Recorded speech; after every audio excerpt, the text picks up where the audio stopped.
morning, there is a term that is used so often in so many situations that it has no meaning anymore, but it is a useful phrase or idiom to learn, and that is it's a win-win situation, or create win-win situations. This win-win statement is overused. And so typically people are a little bit wary of it. They're like, is that true or not? I want to encourage you to look for win-wins. And I'm going to use a different word to help you think about this in a different way. The word is leverage.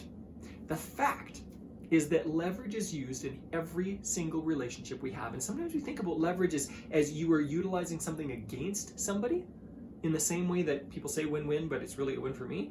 That's not true.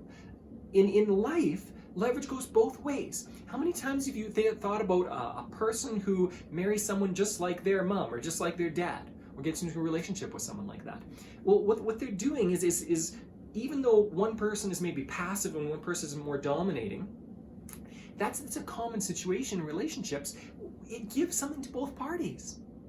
The people who are accommodating, they give accommodation to somebody. And the aggressive people typically get that, or overbearing people get that. But you know what? Overbearing people also give something to the timid people, or the people who are not fighting for themselves, and they take control of situations. And the people who are afraid, it gives them some kind of confidence when they know somebody's going to take care of a situation. Now, I'm not saying this is the ideal, but it's a fact that this is the way life works. And I want to talk about business and how leverage is a beautiful thing in so many situations. For example, with an employee and employer, an employee is leveraging the employer's expertise and time and energy and everything they've put into the company. So they're willing to give their time for money. The employer has figured out how to make money, and the employee is happy to take that money. They leverage that all the person has done for their business in order to make some money. That seems a little bit unfair. But if you look at it the other way, the employer is leveraging the employee's time and energy to create more money. So both parties are winning. Both parties are receiving something. And this is not a bad thing. This is a good thing. We need employees and we need employers. We need both. Or what about parents and children? Parents leverage children in so many different ways. They leverage them for feeling good about themselves and dreaming about the future, but also taking care of them, traditionally taking care of them in the future when they're old and then they can't take care of themselves. And children leverage parents. They leverage parents for care and support, cash sometimes, love in different ways. We're always leveraging somebody for something else. In a sales conversation, and here's what I want you to be very careful. I want you to pay attention to this because this is where it's important.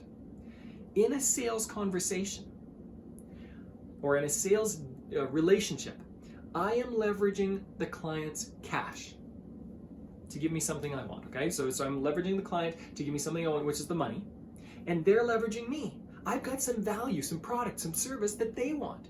And they are willing to give me something in order to receive that. And that's where leverage is perfect. When leverage is perfect, you are giving something of value and you're receiving something of value. Start to look at this around you. How is the government leveraging people? How are people leveraging the government? How is, I don't know, how is, I rent office space right here. So how do I leverage the person who put these office spaces together? How did they leverage me? Now again, this can apply to different business situations. Networking. In networking, what you are doing is you're leveraging a relationship with somebody for all the people that they can bring you. So you're willing to bring them something and they're willing to bring you something. So for example, I go to a networking event or I meet somebody that I want to network with, and I give them my time and my energy and I invest in them as a human being, and they are now willing to open up their database to me and my services and provide those people to me. These are people who know, like, and trust them. So this builds my business. And in return, I'm willing to help them out. So I'm going to be sending them emails. I'm going to be calling them. I'm going to say, hey, listen, this person is somebody that you should be put in touch with. I'm going to help them from my database. And when you are leveraging other people and other people's databases, this is where businesses grow. So here's what the challenge to you today. This is what I want to encourage you to do in the action step.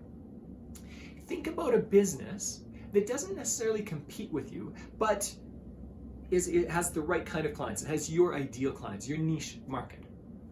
And think about, how can I leverage them by bringing them value?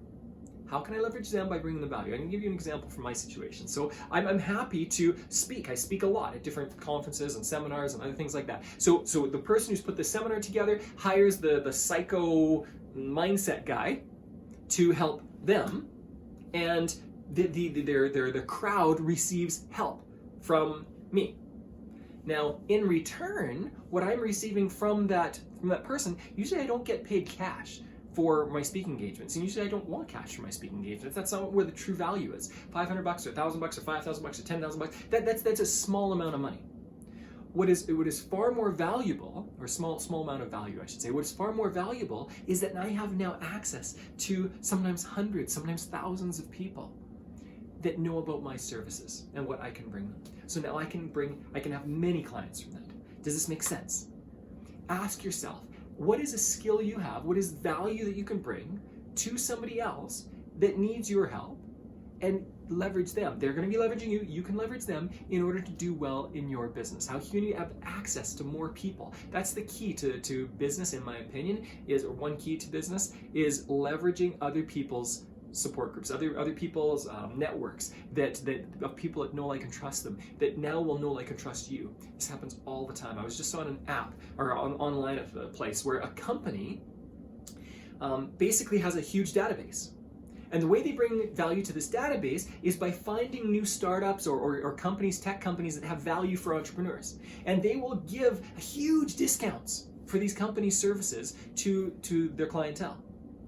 And in return, these new companies that are tech companies that have some value, they give a crazy discount. But in return, they've got access to this massive database. And now they've got clients potentially for life. This is brilliant the way it works. And there's nothing bad with it. It's all good. Do it with integrity. Do it. Trying to figure out how you can bring value to somebody else. And as you do that, you'll be able to leverage other people's time, energy, service, money, clientele, whatever it is. And this will help everyone involved. Enjoy your day.